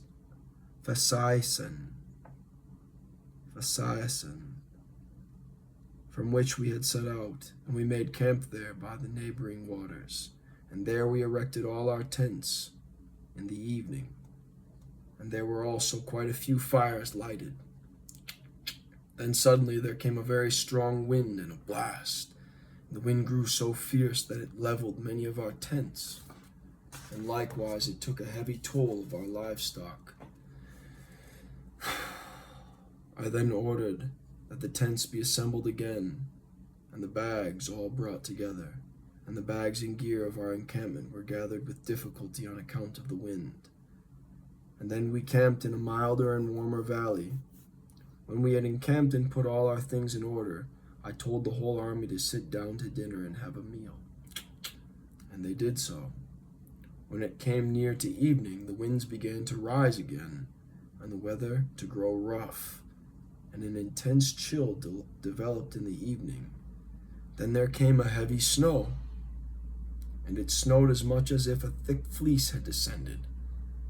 When I saw the magnitude and thickness of the snow, it appeared such that I realized it would overwhelm the encampment. I then directed the troops to tread the snow with their feet, and the fires were all nearly smothered and extinguished on account of the depth of the snow. However, we were fortunate in one respect. The snow did not remain there longer than 1 hour. I have a big question mark by this whole storm encounter that he's describing here. Like, what is going on, like, in this camp? Like, a couple days after, journeying from, like, the floodlands or, like, the plainlands. I know the weather in India can be pretty, like, whoa, like, during, like, monsoon season, but, like, what part of India was he in that something like this was happening? Any meteorologists out there, like ancient weatherman, want to give some descriptions of it, they can. But yeah, it's interesting. It truly is. Then immediately after that, there was a very dark cloud and gloom. And also there came from the dark cloud consuming fires and fire falling from heaven that like Elijah describes, right? Like fire consuming the burnt sacrifice of Elijah. Like that's possible. That's miraculous, but it's possible. I've actually seen it too, like in the weather. Like there's actually like tornado fire clouds, like funnels of fire. Like it's a real thing. You guys can look it up on YouTube. You can look it up like online. Like there actually is like such things as like funnel clouds of fire or like fire tornadoes, like fire falling from heaven. And so whatever that was, that weather night that they had, wind, snow, some form of dark cloud, tornado, like dark cloud consuming fires. And also there came from the dark cloud consuming fires lightning, potentially. I mean, could be being described. The fires fell on the earth like burning torches. Like meteor shower, something was going on here. Like, and so it's just kind of interesting, this weather encounter that he describes. And due to the burning of the fire, and the entire plain was ablaze. People said then that they expected that it was the God's anger that had visited us there. And, in the book of Job, like for all y'all unbelievers out there and for all y'all who think this is just too fantastic or too unbelievable to believe, like Job, right? Like in the book of Job, the first part of Job, when God allows Satan to test Job and to take away his wealth and his family, winds coming to destroy the house where his 10 children were, then killed them, right? Or even fire falling from heaven to destroy the livestock. God is sovereign over Satan and sovereign over evil, but evil has power in this world, even amongst the weather, guys. And I'm just saying, like, this account of, the gods encounter, or like the gods of the weather, like God is God of the weather, but also, like, if you really study the book of Job well, Satan has power over weather as well. Like, Satan has power with like, maybe it was God allowing it or doing it through Satan, but like, think about it. Like, the wind came and destroyed the house where Job's children were, and they died. And Satan was doing that. Satan had a part in doing that. God allowed that evil sovereignly, but was still in control over the destinies of those souls. And so when people said then that they expected that it was the God's anger that had visited us there, to me it's not fantastic to think that something was going on. Something divine. And like, I even have some stuff I want to get into in different series and different videos potentially about ancient quote-unquote gods, or the pagan gods, or the demons of old, and the power of demons. Like, honestly, guys, think about this. Down in South America, why were they cutting people's chests open, giving hearts up to the gods, right? And throwing their dead bodies down these ziggurats? Like, you think that at one time, demons and angels, like angel demons, Satan, could be seen by men and forced, right? Like unwillingly to worship them or to sacrifice other people unto them. The Baals did it, like, and just thinking about these practices of different ancient cultures and where they come from, where their origins are from, and why they did what they did, it really makes you think about the occult world and the power of Satan in this world. It's nothing to be trifled with, and nothing to be messed with. Like, I make fun of Satan, obviously, because he's a coward, but I love Jesus Christ. I hate Satan's wicked face, and I know he has power, but he doesn't have more power than my God. Jesus Christ is Lord. Jesus is Lord. So, yeah. Those are some interesting thoughts about weather and who controls the weather. People are asking nowadays, does the government control the weather here in America, because they've been testing stuff? But yeah, it really makes you think, okay, God has control of the weather. In some parts of the Bible, Satan has control of the weather. Like, man's relationship to the weather is a very interesting topic. And in the coming future, from what I read in the book of Revelation, we're going to get some pretty gnarly hail. Over 100 pounds worth of hail. Like, how does that even happen? Right? And like the plagues described in the 7 bowls of wrath in Revelation, I believe those are real.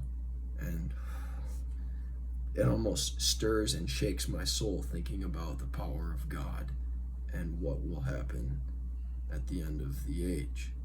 So, there it is. Moving on. Then I ordered that old clothing be torn up and used against the fire as protection. After that, we had a calm and a fine night when those hardships had passed us by. And then afterward, we took a meal without harmful incidents and rested ourselves. Aliens, dude. Like, I know we could talk about aliens, we could talk about demons, we could talk about angels, we could talk about God and the divine council. But, yeah, interesting stuff here. And there I buried 500 of my officers who had perished there, and lay dead between the snows and mishaps and the fires that had visited us in that camp. 500 dudes dead by weather. Whoa. And I then ordered the army to set out from the encampment, and we made our way along the sea, and there we saw the steep promontories and the valley and the ocean of Ethiopia. Likewise, we saw the great and famous mountains that are called Anesai, and the cave of the god Liber. I then ordered, and think about that too, he mentions the gods, right? Liber and Hercules. And these men were like demigods, sons of the gods. That's how the Greeks saw them. Zeus, Jesus mentions that like Zeus is Satan. And like, seriously, guys, if you think about Satan having children or demons having children, that produces giants or other men of renown, like, you would see the world differently. Like, if you're like, that's more than just a mortal, like, that's a demigod, you'd see the world very differently. And if at one time those wicked gods controlled the world, like the Titans and the demigods fought, or the Titans and the gods fought for power over the world. Like, that almost sounds like the War of the Worlds kind of stuff, guys. Like Steven Spielberg's Alien movie, except ancient primitive version of it. You know what I mean? Like Ancient Aliens in the show Ancient Aliens, guys. Stuff I'm talking about here, you know what I mean? I ordered then that condemned men be thrown in there, since I wanted to know whether the report was true that I had been given, that no one could go in there and be fit again after that, unless he went into the cave with offerings. And that was also shown thereafter, by the death of those men. So, like, something mysterious in the place where that quote-unquote God's cave was. It's weird stuff, guys.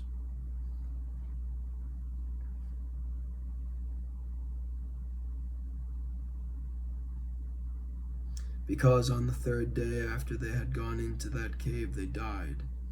And I humbly and earnestly prayed of the divine powers, I got a big question mark here, that they would exalt me with high victories as king and ruler of the entire world, and that I would be guided back to Macedonia, to my mother Olympias, and to my sisters and kin. Then I wanted to return to the region of Phasaeson. As I was en route with my troops, 2 old men came toward us on the road. I questioned them and asked whether they knew of anything extraordinary in that region. They answered me that it was no greater distance than could be covered in 10 days, 10 days' journey. However, I could not cover it with all my assembled army on account of the narrowness of the paths, but I could cover it with 4,000 men, in which case I might see something extraordinary. And this is a very interesting part and ending to the tale. Hopefully we can get through it in the next 25 minutes, and hopefully the film doesn't cut out. I was very happy and elated at their report. I then said in turn to them, speaking with mild words, "So, tell me, you old men, what sort of extraordinary and great thing is it that you promise me I can see there?" One of them answered me then and said, "You will see, your majesty, if you traverse it, the 2 trees of the sun and moon, speaking in Indic and in Greek." Trees speaking. It sounds like something also out of the book of Job. Speak to the trees, the animals, and they will tell you. They will declare unto you.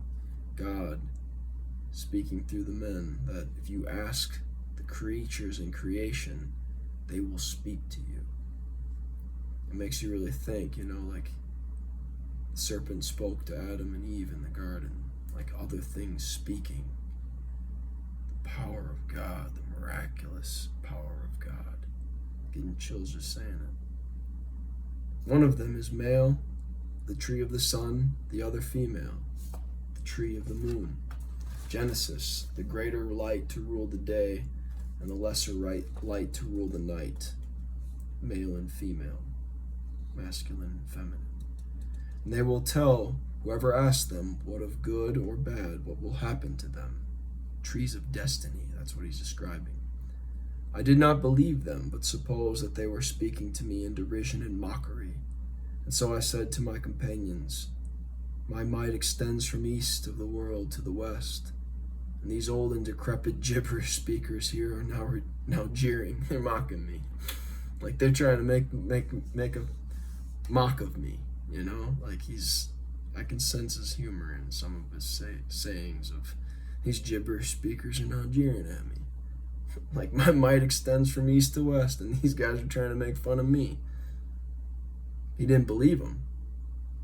Well, oftentimes, unbelievers become believers if they look more hard or more deeply at truth and the miraculous.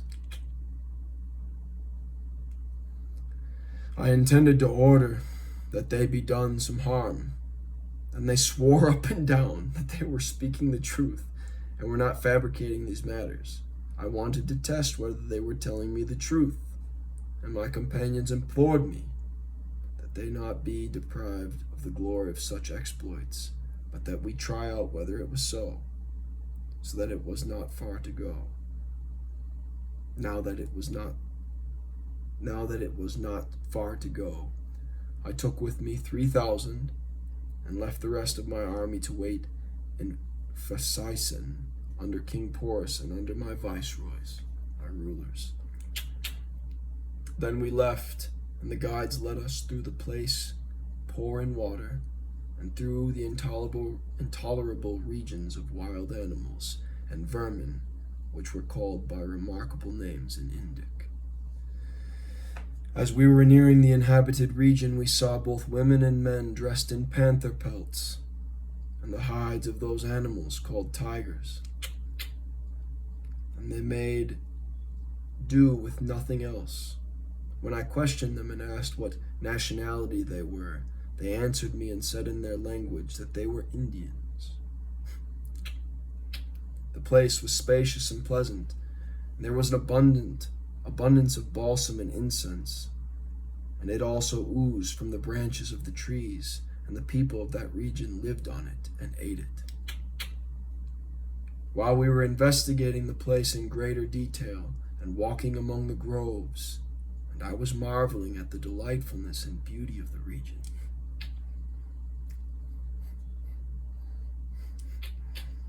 the bishop of the place came toward us.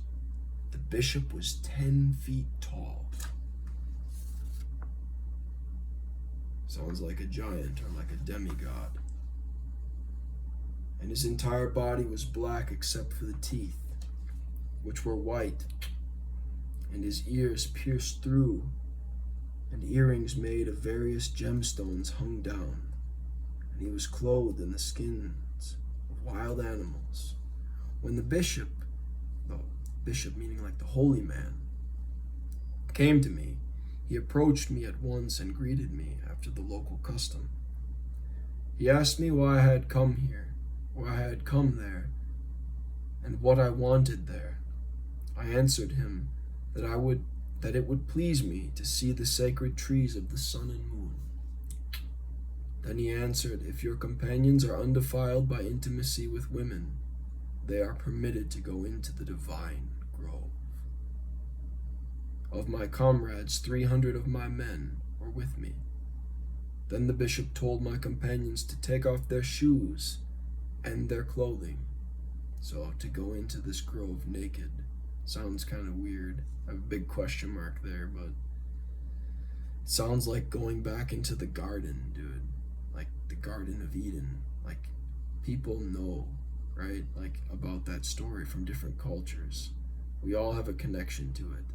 The Greeks, the Africans, the Asians, the Indians, the Native Americans. We all have many tribes, but we all come from one family. So this sacred grove was a very interesting place, and I ordered that everything be done as he asked us. It was then the 11th hour of the day. The priest then waited for the setting of the sun, because the tree of the sun gives answers at sunrise and again at sunset, and the tree of the moon likewise did so at night. I began then to explore the place more thoroughly and to walk among the groves and trees. Then I saw there plenty of balsam, of the best fragrance, oozing out of the trees. Both my companions and I gathered the balsam between the bark of the trees. The sacred trees of the sun and moon were amidst the other trees. They could have been 100 feet tall. And also, there were other trees of amazing height that Indians call bebranas. I marveled at the height of the trees and said that I supposed they grew so tall on account of plenty of moisture and rain. The bishop said then that in those regions there came not a drop of rain, nor a bird or a beast, nor any poisonous vermin, such that it dared visit the sacred precincts of the sun and moon. That's a curious mystery to me. The bishop also said that when there was an eclipse, that is, extinction of the sun, or of the moon, the sacred trees wept profusely and were moved by great pain. Trees and divine power. The connection, that's what I have by this.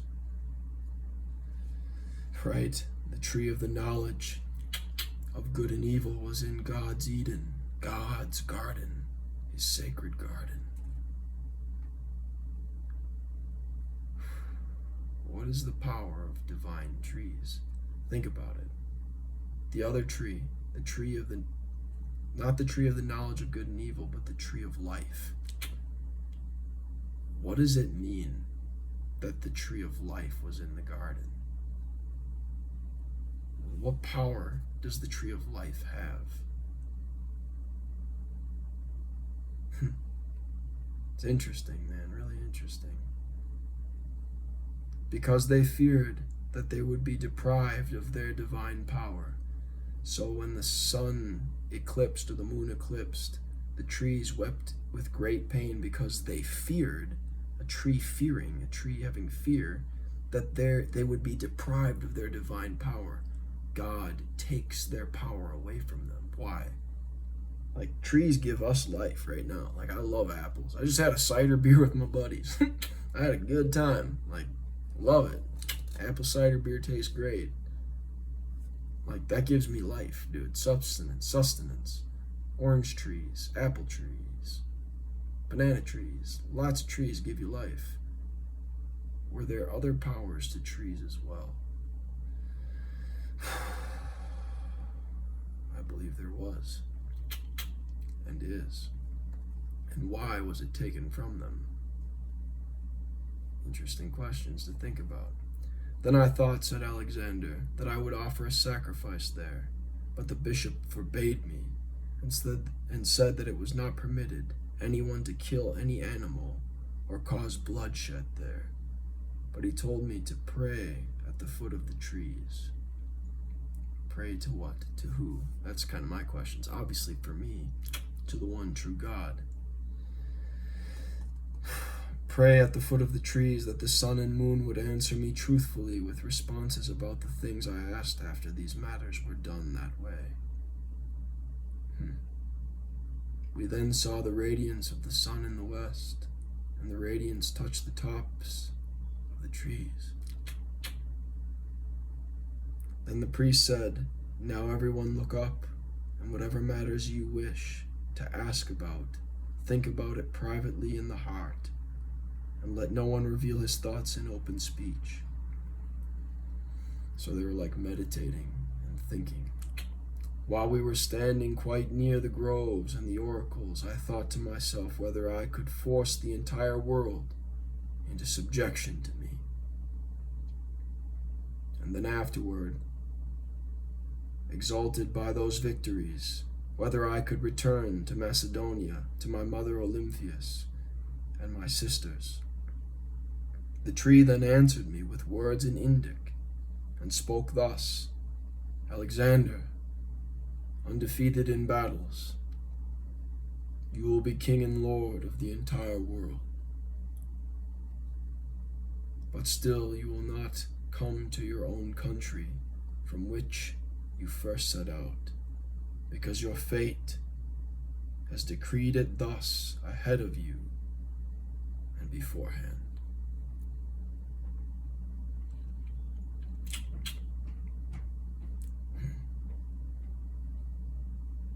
I was ignorant of the meaning of the words in Indic that the tree had spoken to me. The bishop then explained it and told me. When my companions heard that I would not be allowed to return alive to my own country, they were very disturbed about it. I wanted to ask yet more in the evening hours, but the moon was not up yet. When we re-entered the sacred grove and we stood again by the trees, we immediately made requests of the trees as we had done earlier. And I also took in with me my 3 truest friends, who were my particular loyal comrades. That was first Perticas and Cleitomas and Pilotas, because I was not worried that any of them would betray me, since it was not lawful to kill anyone in that spot on account of respect for the place. I then thought to myself, and in my mind, in what place I should die. Back to our theme from Beowulf, a man's ward, a man's destiny, and the will of God, and how that defines our destiny, God's will. At the first rising of the moon, it touched the tops of the trees with its light. And the tree answered my thoughts and spoke thus: Alexander, you have lived your life to its full term. But this coming year in Babylon, in the month of May, you will die of what you least expect. You will be overcome by. Then I was in depressed spirits, and my friends likewise, who were there with me, and they wept a great deal, because my security meant more to them than their own well-being. Then we returned to our comrades, and they wanted to sit down to their dinner, and I wanted to get some rest on account of the troubles of my mind. But my comrades asked me not to distress myself with fasting in so much disturbance and anxiety of mind. I partook of a very slender meal against my heart's desire, and then I went to bed early, since I wanted to be ready at sunrise to go in again. When it dawned the next day, I got up and wakened my truest friends, since I wanted to enter the sacred place. But the bishop was still in bed, and he was outfitted and covered with the skins of wild animals. And the people of that region lack iron and lead and have plenty of gold. And the people in that region live on the balsam, and from the neighboring mountain there flows water clear and fine and very sweet. The neighboring mountain. So this grove was on a mountain, apparently. The people are accustomed to drinking that and living on it. So not very far away, it sounds like. And when they go to sleep, they lie down without bed or pillow, but their bedding is of the skins of wild animals. Then I wakened the bishop. The bishop was 300 years of age. I got a question mark there. Sounds like the time of Job or the time of Abraham, because people did live hundreds of years. Adam, our ancestor, Noah, our ancestor, our great-grandpa, lived to be 900 some years old.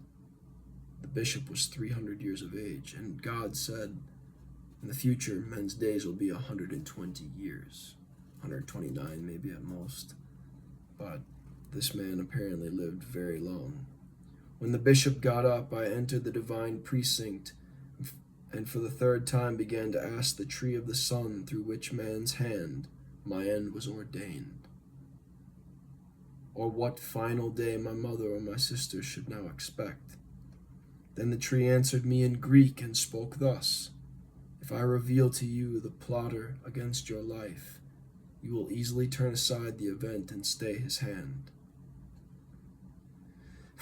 But I tell you the truth that in the space of 1 year and 8 months, 1 year and 8 months, you will die in Babylon, killed not by a weapon as you expect, but by poison. Your mother will depart from the world by a humiliating and dishonorable death, and she will lie unburied on the road as a meal for birds and wild animals. Your sisters will live long and happy lives. You, then, although you will live just a little while, nonetheless will become a sole king and lord of the entire world. But do not question us or ask any more, for we have talked beyond the limit of our light. Interesting wording. But turn back to Phasiason and King Porus. And therefore my comrades wept because I should be allowed to live so short a while. But the bishop forbade it, that we should weep lest they offend the sacred trees with their cries and tears. And no one other than my truest friends heard the answer of the trees, and no one was permitted to reveal it, lest the barbarian kings I had brought into subjection by force should take heart that I should be allowed to live so short a while. Neither was anyone allowed to report it any more widely within the army, lest the men become despondent on the account and more negligent of my will and my honor, since they were expected to travel the route to success with me. And the approaching end of my life was not so very distressing to me as was the thought that I had achieved less glory than I had intended.